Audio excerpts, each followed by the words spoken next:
வரலாற்று புத்தகத்துல நாம படிக்காத ஒரு பேர் ரவீந்தர் கௌஷிக். இந்தியாவாக வாழ்ந்து ஆனா இந்தியாவாலேயே மறக்கப்பட்ட ஒரு ஸ்பை.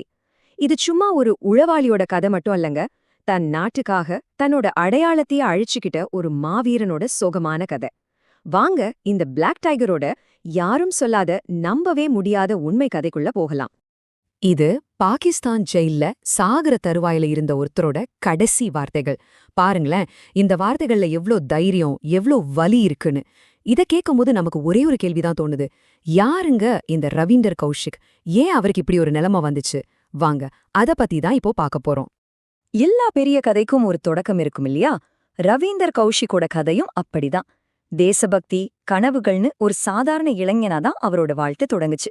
ஆனா விதி அவருக்கு ஒரு ரொம்பவே வித்தியாசமான, ஆபத்தான ஒரு வழியே காட்டிடுச்சு. அப்போ 1970கள் ஆரம்பம். இந்தியா பாகிஸ்தான் மத்தியில ரொம்பவே ஒரு பதட்டமான சூழல். அந்த நேரத்துல தான் சின்ன வயசு ரவீந்தர் கௌஷிக்கோட மனசுல தேசபக்தி தீ மாதிரி பத்துக்கிச்சு. கூட படிச்ச மத்த பசங்கள்லாம் கிரிக்கெட் பேட்டோட சுத்திட்டு இருந்தப்போ இவர் மட்டும் பகத்சிங், சந்திரசேகர் ஆசாத்னு சுதந்திர போராட்ட வீரர்களோட கதைகளை படிச்சுட்டு இருந்தாரு. அவங்களோட தியாகம்தான் நாட்டுக்கு ஏதாவது செஞ்சே ஆகணும்னு ஒரு வெறியா அவருக்குள்ள கொண்டு வந்துச்சு. இங்கதாங்க அவரோட வாழ்க்கையில அந்த பெரிய டர்னிங் பாயிண்ட் வருது. நம்மளோட உளவு அமைப்பான ராக்கெட் அவருக்கு ஒரு அழைப்பு வருது.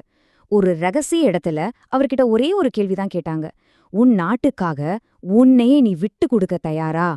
யோசிச்சு பாருங்க அந்த கேள்வி எவ்ளோ பெரியதுன்னு. ஆனா அவர் கொஞ்சம் கூட யோசிக்காம சொன்ன அந்த ஒரு வார்த்தை, ஆம். அந்த நொடியே ரவீந்தர் கௌஷிக்குங்கிற ஒரு மனுஷன் இந்த உலகத்திலே இல்லாம போயிட்டான். ஒரு ஸ்பை பிறக்கணும்னா ஒரு மனுஷன் சாகணும். ரவீந்தர் கௌஷிக்குங்கிற அடையாளத்தை மொத்தமா அழிச்சு அந்த சாம்பல்ல இருந்து ஒரு புது மனுஷனை உருவாக்குற கஷ்டமான வேலை ஆரம்பிச்சது. இது சும்மா பேர் மாத்துறதில்ல, இது ஒரு முழுமையான மறுபிறவி. இந்த டிரான்ஸ்ஃபர்மேஷன், அதாவது உருமாற்றம், ஒரு நாள் 2 நாள் இல்ல, 4 வருஷம் நடந்துச்சு. அது ஒரு கொடுமையான தவம்னு கூட சொல்லலாம்.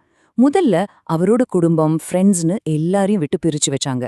அப்புறம் உருது மொழிய சும்மா பேச கத்துக்கல, அந்த மொழியிலேயே யோசிக்க ஆரம்பிச்சாரு. பாகிஸ்தான்ல பேசுற மாதிரி ஸ்லாங்கு, அங்க இருக்கிற பழமொழிகள், இஸ்லாம் மத சடங்குகள், குர்ஆன் வசனங்கள்னு எல்லாத்தையும் கத்துக்கிட்டாரு. இது ஒரு பக்கம் நடக்கும்போதே இன்னொரு பக்கம் பாகிஸ்தான்ல அவருக்காக ஒரு புது வாழ்க்கையை செட் பண்ணிட்டு இருந்தாங்க. நபி அஹமத் ஷஹீர்ங்கிற பேர்ல போலி பர்த் சர்டிஃபிகேட், ஸ்கூல் சர்டிஃபிகேட், ஏன் ஒரு போலி குடும்பத்தோட போட்டோ கூட ரெடி பண்ணாங்க. 4 வருஷம் கழிச்சு பார்த்தா ரவீந்தர் கௌஷிக்ங்கிற ஆளே இல்ல, நபி அஹமத் ஷஹீர் மட்டும்தான் இருந்தாரு. சரி, ட்ரைனிங் முடிஞ்சது. இப்போதான் அசல் பரீட்சையே. கையில எந்த ஆயுதமும் இல்ல, தன்னோட புத்திசாலித்தனத்தை மட்டும் நம்பி சிங்கத்தோட குகைக்குள்ளேயே நுழைய தயாரானாரு நபி அஹ்மத் ஷாக்கிர். பாகிஸ்தான் ஆர்மிக்குள்ள அவர் ஊடுருவனா அந்த கதகனமான பயணத்தை இப்ப பார்க்கலாம். 1975ல நபி அஹ்மத் ஷாகிர் பாகிஸ்தான்குள்ள கால் வச்சாரு. சுத்தி இருக்கிற ஒவ்வொரு முகமும், கேக்குற ஒவ்வொரு பேச்சும் அவருக்கு புதுசு. ஒரு சின்னதா உச்சரிப்பு தப்பானா கூட, இல்ல தடுமாறினா கூட, எது வேணாலும் அவரோட உயிரை எடுக்கலாம். அந்த டென்ஷனுக்கு நடுவுலயும் அவரோட பிளான் ரொம்பவே தைரியமான ஒன்னா இருந்துச்சு. பாகிஸ்தான் ஆர்மிலே சேர்றது. ஆர்மி செலக்ஷன் இன்டர்வியூல ஏன் ஆர்மியில சேர ஆசைப்படுறீங்கன்னு கேட்டிருக்காங்க. அதுக்கு அவரு, பிரிவினையின் போது என் குடும்பத்துக்கு இந்தியா செஞ்ச கொடுமைக்காக பழி வாங்கணும் அப்படின்னு சொல்லியிருக்காரு. தேசபக்தி கொப்பளிச்ச அந்த பதில் அங்கிருந்த ஆபீசர்ஸ முழுசா நம்ப வச்சிடுச்சு. அவங்க முன்னாடி நின்னது ஒரு இந்தியன் ஸ்பை இல்ல, ஒரு தீவிர பாகிஸ்தானி தேசபக்தன்னு நினைச்சாங்க. கதவு திறந்துச்சு. நபி அஹ்மத் ஷாக்கீர் பாகிஸ்தான் ஆர்மியில சேர்ந்தாரு. ஆர்மில சேர்ந்தது முதல் படிதான். அடுத்த சில வருஷங்கள் அவர் ஒரு பெர்ஃபெக்ட் சோல்ஜரா தன்னை நிரூபிச்சாரு. கடின உழைப்பு, விசுவாசம், புத்திசாலித்தனம், இதையெல்லாம் பார்த்து ஆஃபீசர்ஸ் அவரை ரொம்பவே மதிக்க ஆரம்பிச்சாங்க. படிப்படியா ப்ரொமோஷன் கிடைச்சது. கடைசியா 1981ல அவருக்கு ஒரு ஜாக்பாட் அடிச்சது. பாகிஸ்தான் ஆர்மியோட நரம்பு மண்டலம்னு சொல்லப்படுற சிக்னல்ஸ் இன்டெலிஜென்ஸ் யூனிட்டுக்கு அவரை மாத்துனாங்க. இனிமே எதிரி நாட்டோட மிக மிக ரகசியமான தகவல்கள் எல்லாம் அவர் கைக்கு வரப்போகுது. இது ஒரு ஸ்பைக்கு தங்கச் சுரங்கத்துல உட்கார்றதுக்கு சமம். அந்த சிக்னல்ஸ் இன்டெலிஜென்ஸ் யூனிட்ல கௌஷிக் ஒரு நிழல் மாதிரி மாறிட்டாரு. அவர் அனுப்புன ஒவ்வொரு தகவலும் இந்தியாவுக்கு ஒரு பாதுகாப்பு கவசமா மாறிச்சு. அவரோட இந்த அசாதாரணமான வேலைக்காக தான் அப்போதைய பிரதமர் இந்திரா காந்தியே அவருக்கு பிளாக் டைகர்னு பட்ட பேர் வச்சாங்க. அந்த பிளாக் டைகர் அனுப்புன சீக்ரெட்ஸ் என்னன்னு தெரியுமா? வாங்க பார்க்கலாம். இந்த பிளாக் டைகர் அனுப்பின தகவல்கள்லாம் சும்மா ஏதோ சின்ன விஷயம் இல்ல, ஒரு போரோட ரிசல்ட்டையே மாத்துற அளவுக்கு பவர்ஃபுல்லானவ. பாகிஸ்தானோட சீக்ரெட் நியூக்ளியர் ப்ரோக்ராம் பத்தின டீடைல்ஸ், பார்டர்ல ஒழிச்சு வச்சிருந்த பங்கர்ஸ்கோட லொகேஷன்ஸ், டெரரிஸ்ட் கேம்ப் எங்க இருக்குன்னு இப்படி அவர் அனுப்பின லிஸ்ட் ரொம்ப பெருசு. குறிப்பா 1979ல இருந்து 1983 வரைக்கும் அவர் கொடுத்த வார்னிங்ஸ்னால பாகிஸ்தானோட பல தாக்குதல் திட்டங்களை இந்தியா முன்கூட்டியே தடுத்து நிறுத்துச்சு.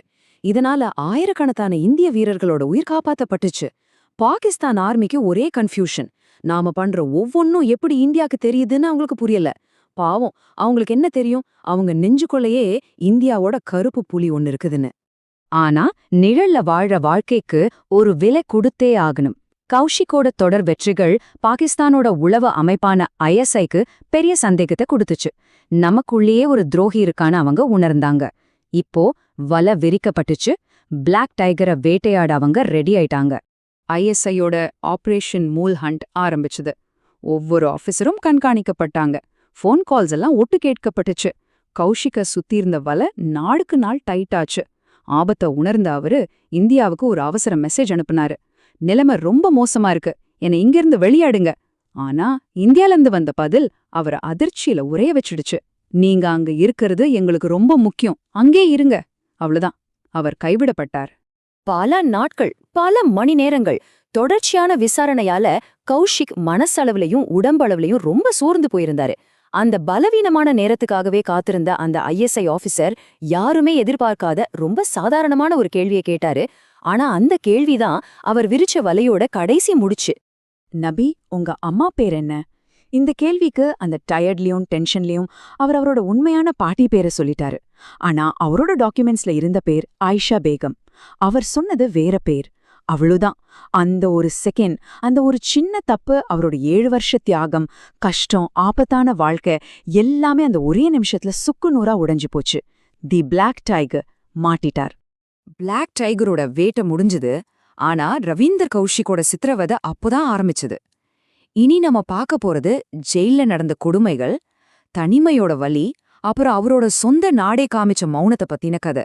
16 வருஷம் நினைச்சு பார்க்கவே முடியாத கொடுமைகளுக்கு நடுவுல கழிஞ்ச 16 நீளமான கொடூரமான வருஷங்கள். கரண்ட் ஷாக் கொடுக்கறது, ஐஸ் கட்டி மேல படுக்க வைக்கிறது, பட்னி போடுறதுன்னு அவங்க பண்ணாத சித்திரவதையே இல்ல. ஆனா பிளாக் டைகரோட உறுதியை அவங்களால உடைக்கவே முடியல. அவர் ஒரு சின்ன ரகசியத்தை கூட வெளியே சொல்லல. இந்த கதையோட உச்சக்கட்ட சோகமே இதுதாங்க. ஒரு பக்கம் எதிரி நாட்டோட சித்திரவதைனா, இன்னொரு பக்கம் சொந்த நாட்டோட அமைதி அவரை கொன்னுச்சு. சர்வதேச அளவுல பிரச்சனை வரக்கூடாதுன்னு இந்திய அரசாங்கம் ரவீந்தர் கௌஷிக்னு ஒருத்தர் எங்க ஸ்பையே இல்லன்னு சொல்லிடுச்சு. யாருக்காக தான் உயிரையே பணயம் வச்சாரோ அதே தேசம் அவரை கைவிட்டுடுச்சு. கடைசியா 2001ல மியான்வாலி ஜெயில்ல டிபியாலையும் ஹார்ட் ப்ராப்ளத்தாலையும் பாதிக்கப்பட்டு ரவீந்தர் கௌஷிக் தனியாவே இறந்து போனாரு. ஆனா இந்த அதிர்ச்சியான நியூஸ் இந்தியாவுக்கு வந்து சேர 3 வருஷம் ஆச்சு.